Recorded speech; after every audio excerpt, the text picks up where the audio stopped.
They say you're supposed to start an event with a joke for levity and humor, but the only jokes I know are very bad dad jokes, so I'll skip it for this morning. It's good morning, everybody. It's truly a privilege to welcome all of you today. We're humbled by the event that sold out with over 700 people in attendance and well over 10,000 people in live stream. What an incredible way to start Blockchain Week here in New York City.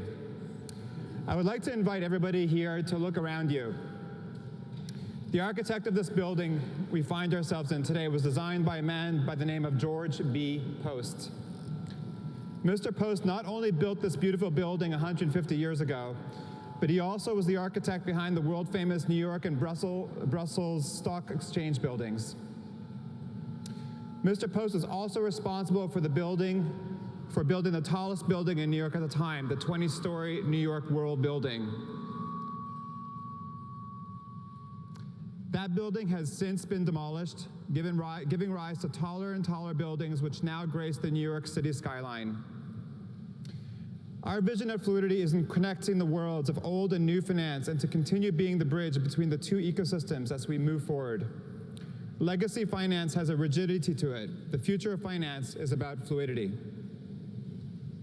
Thank you for being with us today where it all began, and kindly join me in welcoming our event partners, the incredible architects of the future of finance. And with that, I would like to welcome a true visionary and friend, Bill Tai. Bill would be our masters of ceremonies today. He discovered cryptocurrency in 2009. Back then, it was just about Bitcoin, and is an investor and board member of Bitfury, one of the largest companies in the segment, and is also an advisor to AirSwap. He's funded and advised over 100 companies as a venture capitalist since 1991 and has had a hand in helping 20 of them become public companies. Please join me in welcoming Bill Tai. Thank you, Sam. Good morning, everybody. Actually, I do have one slide. If there's a slide, you could put it up. Let's see, roll forward. Actually, roll forward. I guess they didn't put your slides up. Keep going. So all of these were part of Sam's talk. Okay, next, there we go. Let's stop there. Okay, so I just want to welcome everybody. The energy here is quite amazing. Thank you all for coming. Today we're going to take a little journey through, I guess, technology, regulatory, and product in defining a new future for finance. And I just wanted to point out this picture. So I don't know how many of you know the history of Wall Street. Several hundred years ago, there wasn't much around this area. And as the nation was forming, people would gather under a tree. There was a buttonwood tree at the corner of Broad and Wall, roughly. And they would basically trade little pieces of handwritten paper representing ownership of things. And this is a picture from 1792. That group of people basically got together to define what they were trading and the rules of engagement, and that basically sparked the creation of modern-day finance and what we know today as Wall Street. So I don't know what's going to happen out of this gathering, but I think you guys and women are all basically standing under the new digital tree. And as we basically today cover technology and the rules of engagement around regulatory and some product stuff, I think we might be setting the tone for a totally new ecosystem in how people exchange value, which is part of, I think, the human existence. So to start us off here, we're going to invite Erica Karp on stage. Erica is the CEO of Cornerstone Capital. She's an advocate for creating a more sustainable form of capitalism. She's a member of the World Economic Forum and a prior advisor to the Clinton Global Initiative. And she's going to start off by basically laying out the problems with our existing system. So Erica, welcome. Come on up.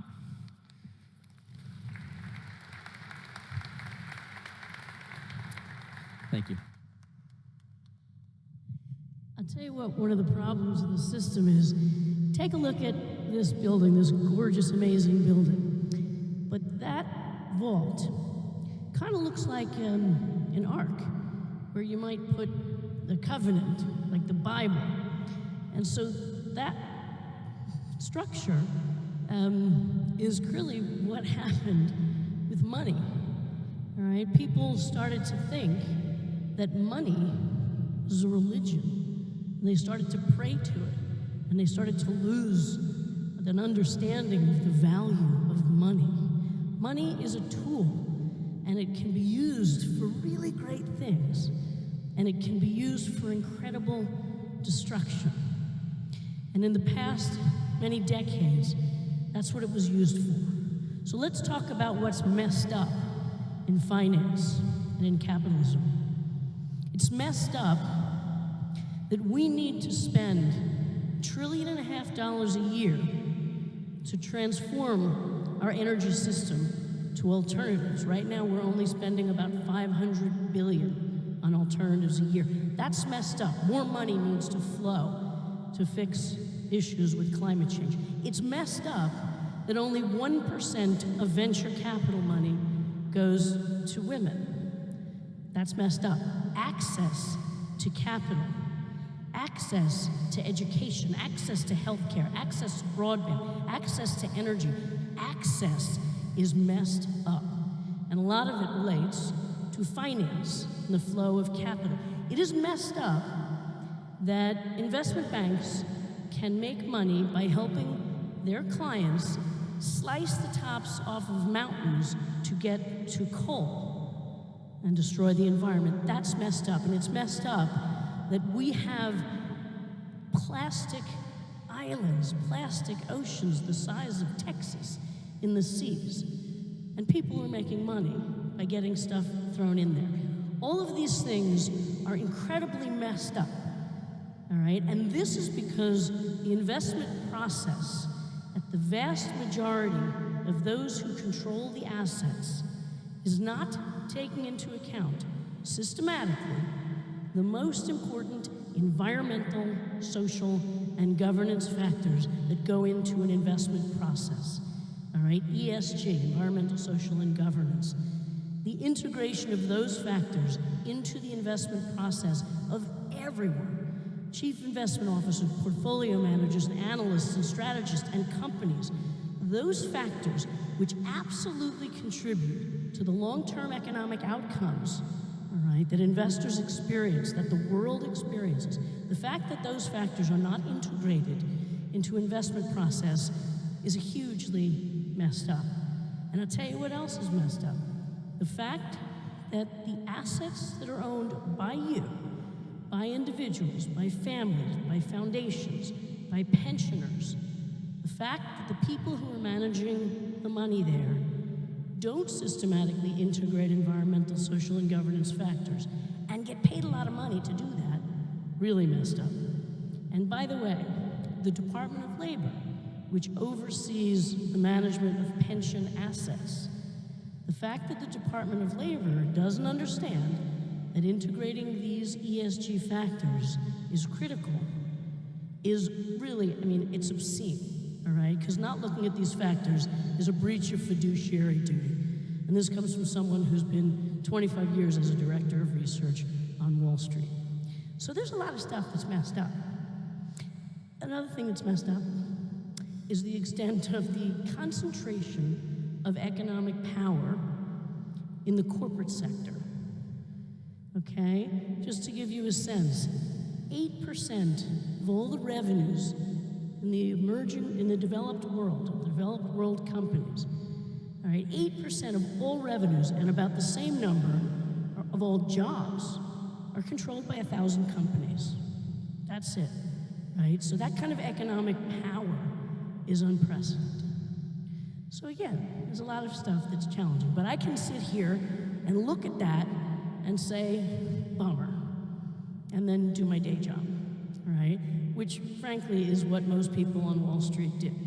They look at it, they don't even look at it as well as they should. They look at it, and everyone goes on because the status quo is serving a lot of people really well, all right? A lot of people, but the reality is the status quo is serving about 1% of the population really well. Everyone else is going down a track that is truly and deeply unsustainable, all right? So, you know, the interesting thing is I think it's Benjamin Franklin said that we're all born ignorant, but it takes a lot of work to remain stupid. So I think it's it's a wonderful way of thinking. Okay, let's learn, let's be creative, let's look around and say, okay, what can we do to fix stuff? What's happening naturally to fix stuff? And again, there's a lot of good stuff going on. Okay, so the asset owners are learning, all right, that it's imperative to invest their money, right? And their money is not a religion. Their money is a tool. They're learning how to invest their money constructively, and they're going to demand transparency and accountability and authenticity. Great. The asset managers are learning that they're only going to get mandates, they're only going to get hired if they think about these issues and speak to the values of those who would be their clients. The investment banks do what they're paid to do, so nothing changes there. But then you have the exchanges, the regulators, and the academics. Right? You have the accountants. You have a huge group of academics doing all the empirical research. So you have all these entities within the capital markets who are starting to learn. Okay, they're not going to remain stupid, right? And then we have transparency. All right, with social media, transparency of the likes that we've never known. We have AI coming in, machine learning, quantum computing, where we can calculate all the options at the same time. So you have big data becoming insight rather than noise. So that big data trend, transparency, social media, all the other pieces of the capital markets, and the fact that you have the most massive intergenerational transfer of wealth in history. World Economic Forum would tell you that $52 trillion is transferring hands over the next generation. So all these factors happening at the same time, the confluence of events, all these factors happening at the same time give me comfort, all right? They show us an opportunity. They show us a way to use capitalism, which, by the way, 60% of the millennial generation would tell you that capitalism is not important and it's not good. That's actually a problem because fundamentally it's still the best system we've ever known for creating value. But capitalism has a good chance of helping the world's imperatives. So when it comes to climate change, when it comes to women's economic empowerment, when it comes to animal welfare, when it comes to rebuilding infrastructure, when it comes to the health of the seas, all right, capitalism has a chance. And so the fact that we are in the midst of the 6th great extinction, we are losing 10,000 species a year on this planet. That's one of the things that's messed up. Well, capitalism does have a shot at getting this right. And so since we started with religion, the religion of money, which is broken, let me stop with a quote that probably a lot of you know. You may not know where it comes from. Hillel said that if I am not for me, then who will be? But if I am only for me, then what am I? And if not now, then when? So the time is now.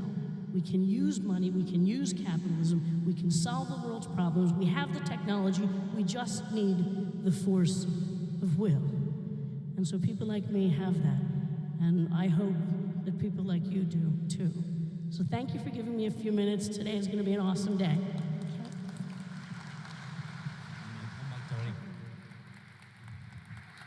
So thank you, Erica. So Erica gave us kind of the big picture, top-down structure problems that we have to fix. Next up is Michael Oved. Michael is a co-founder of AirSwap, a veteran algorithmic trader. And he's going to give us sort of the bottoms-up perspective of what really happens, what's the history of trade, and where it might be going. Come on up, Michael. Thank you. Thank you, Bill. Bill's great. I'm very humbled to be speaking on the same stage as Bill and Erica and Mike Novogratz, so thank you very much, everyone. So today, we're talking about history of trade. So basically, we start in modern Wall Street with open outcry. So this is a mechanism for human traders to communicate with each other. And in this open outcry where a lot of the modern mechanisms for trading were developed. This evolved in the 21st century into central limit order books. So this is what everyone probably in this room is used to trading with. So basically, an order book is a simple list of bids and offers, right? It's located in a single location. The orders are processed synchronously, and this became such a powerful tool for traders. These matching engines became so fast. As a former high-frequency trader, these went from seconds to milliseconds to microseconds, probably at nanoseconds now, but I've been out of the space for 3 years now, so I'm not sure.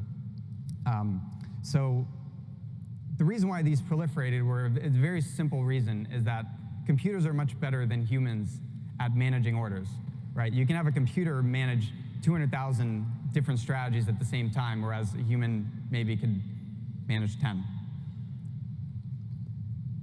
These order books are located in a single location, right? So there was an attempt, or there have been attempts to make products go more global. For example, the Nikkei futures, which trade in 3 different locations around the world. So Nikkei trades in Chicago, Tokyo, and Singapore. This introduced some complexity, right? Because now you not only have one order book, but you have 3 order books. And so the traders that can manage this complexity better than others have an advantage. And another thing to think about is that each one of these order books, you have separated execution, you have separated clearing, and you have separated custody. And ultimately, you have 3 separate pools of liquidity. So if you're accessing one pool of liquidity, you can't access all 3. We can do better with blockchain. So this new blockchain, this new technology is censorship resistant, so everyone agrees that that's the state of the world. And it's also doesn't exist in any one location. So we have this new powerful technology where we can store transactions on this global ledger. It's kind of 2 questions I like to ask myself to understand what we can do with this technology. What asset are we moving on this ledger, and what transaction are we completing on that asset? So in the case of Bitcoin, we are moving Bitcoin on the ledger, and the transaction we're completing is we're transferring Bitcoin from A to B. Pretty simple. Now enter Ethereum. Ethereum allows us to be creative, right? It allows us to say, what asset, anything, we can define any type of asset in a smart contract. What transaction do we want to do? Anything, any type of transaction. We can do a derivative, we can do a bond. We can basically define, it's an open platform for being able to define transactions. And this is truly revolutionary technology. So again, we ask ourselves these 2 questions. What asset are we moving on the ledger? Anything we can define, for example, ERC20 tokens. That's what has proliferated so far. And what kind of transaction are we doing? For example, you can do a peer-to-peer swap, which is what we are doing at AirSwap. So the flexibility of this technology is why I describe to people, why did this token boom happen last year, 2017? This year it's a little bit slower because of regulatory uncertainty, but why did this token boom happen last year? It's very simple, right? If you have 10,000 people around the world willing to buy your product for $1,000, you have a $10 million sale, right? In the grand scheme of things, 10,000 people really is 0 compared to how many people there are in the world that could potentially want to buy your product. So, in my opinion, we've only scratched the surface of what this technology is going to do to society. And I'm very excited to see the fact that we have the first global scalable asset class we could sell to anyone in the world with trust. And that's going to have profound implications on society. So at AirSwap, we are decentralizing trade. We are decentralizing execution, clearing, and custody. And we are one global liquidity pool, so liquidity is not fragmented. This is inspiring because we can build a global marketplace. For the first time in human history, We can't kind of fake going global. We can really go global. And I leave the audience with this question: what else can we do? Thank you.